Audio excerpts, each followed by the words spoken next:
Good evening, everyone. Thank you for being here tonight. I hope you had a wonderful time so far. We had an amazing silent auction upstairs. Anyone had a chance to taste the whiskey by show of hands?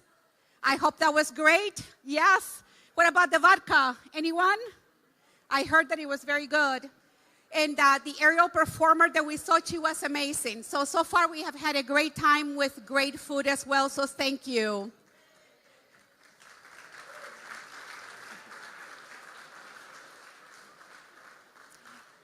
I don't know if you realize this, but tonight we have actually sold out, and we have the largest crowd ever in all the years we've been doing our gala. Thank you. Next, I would like, we had all this fun, and now we're coming to talk about the serious business of A Safe Place and the reason why we're here, which is about supporting the work that we do every day. And it's my pleasure to introduce to you one of our survivors, and her name is Meg, and she chose to only use her first name. Meg was born and raised in Lake Forest. She has worked as an interior designer, realtor, real estate agent, caterer, culinary journalist, and a pastry chef all over the nation, including Louisiana's French Quarter. Sounds delicious. She's now the creator and owner of her own company called Pigtail Twist Dressing and Sauces, a non-GMO, gluten-free, clean food made by the residents of Lamb's Farm in Libertyville. Her sauces and dressings are now sold in 106 gourmet grocery stores throughout the Midwest. She has 2 children and a brand new grandson. Help me welcome Meg. Thank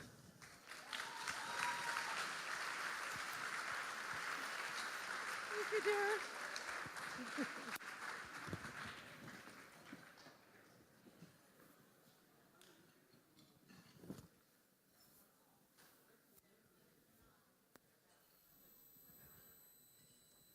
What an honor it is to be here tonight. For all of those who have survived domestic violence and for all of those who have not. When I was asked to speak to you, I said yes, but to find the right words, I had to go back. It was as if I was turning a doorknob, slowly opening a door, peering into a long black corridor. Dead quiet. Nobody had been in there for so long.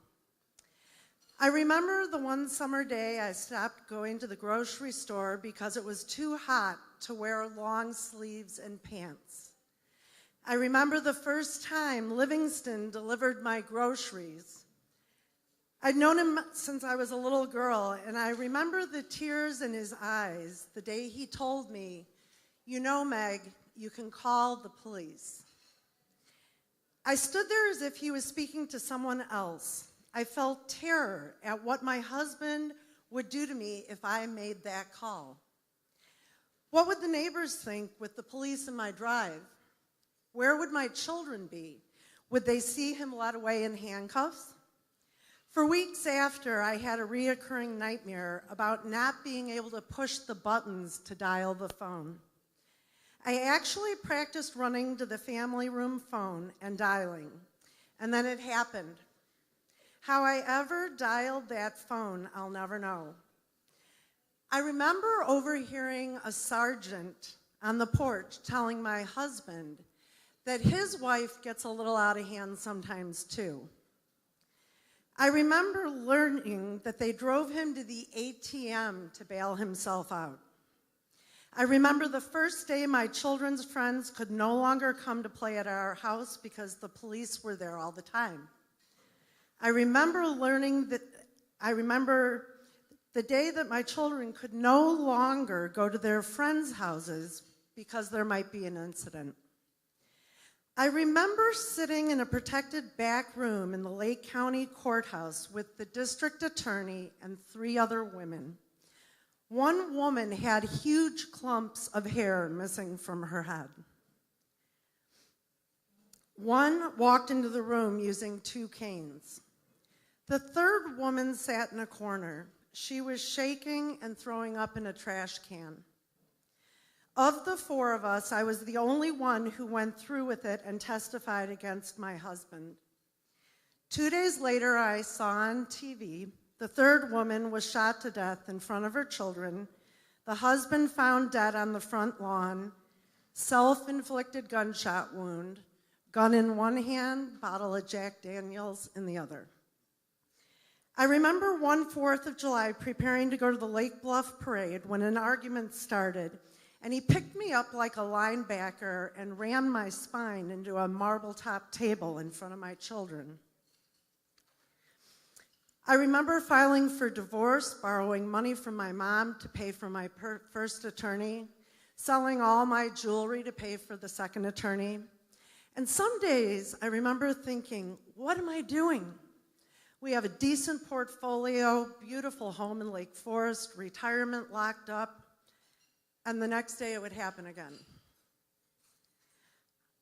I remember while going through all of this, seeing Nicole Brown Simpson and Ron Goldman lying in puddles of blood. I remember her children specifically because Sydney and Justin were the same ages of my son and daughter.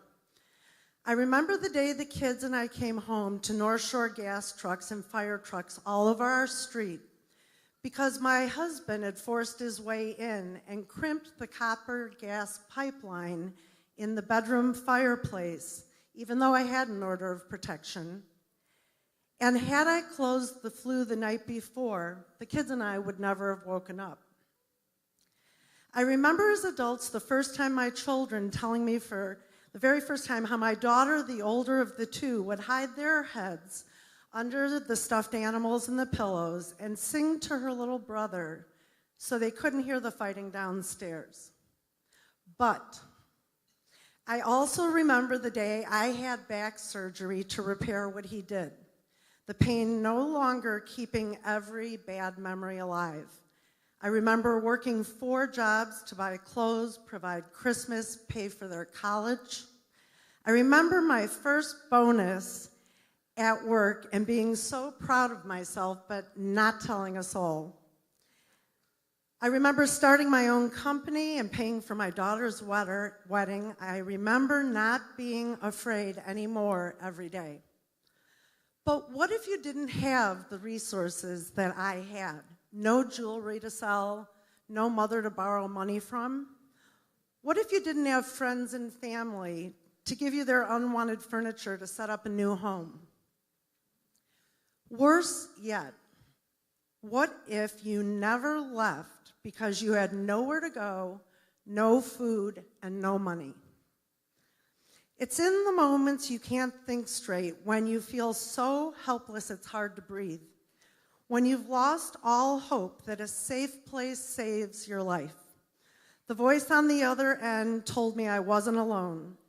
A counselor at A Safe Place that shared a list of preparations for me to make copies of documents, prescriptions, bank accounts, people to notify, bags to pack. A Safe Place referred me to a therapist to help my children, 6 and 8 years old, with their fears, their anger, and their separation anxiety. They made me realize I could make it on my own, that I could survive, and I could break the cycle. I'll never forget one counselor's words to me: "You can only be a victim once. Every time after that, you are a willing participant." Those words saved my life. These are the reasons why we are here tonight: to fund A Safe Place, to save lives, to heal bruises, to heal battered self-esteem, wash away constant fear, lift children back up. I want you all to close your eyes. I'll wait. Close your eyes. I want you to picture your favorite little girl, your daughter, your sister, your wife. I want you to picture her beaten and broken with nowhere to go. Your grandchildren clinging to her leg, confused and frightened. I want you to picture a dollar figure to help her recover, an amount of money you would give to see her happy and whole again. That's why we're here tonight. Please help A Safe Place excel at helping her. Thank you.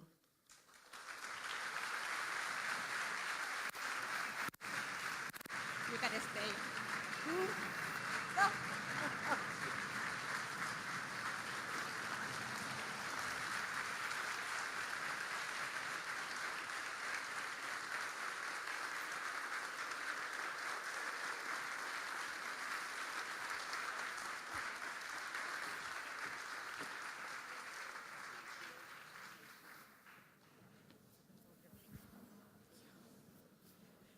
Well, thank you, Meg.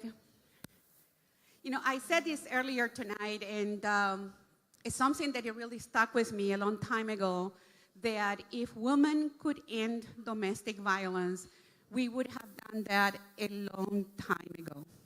Long time ago. That means that we need every man, every woman, every corporation, everybody out there to help us end domestic violence. And you being here tonight help us do that.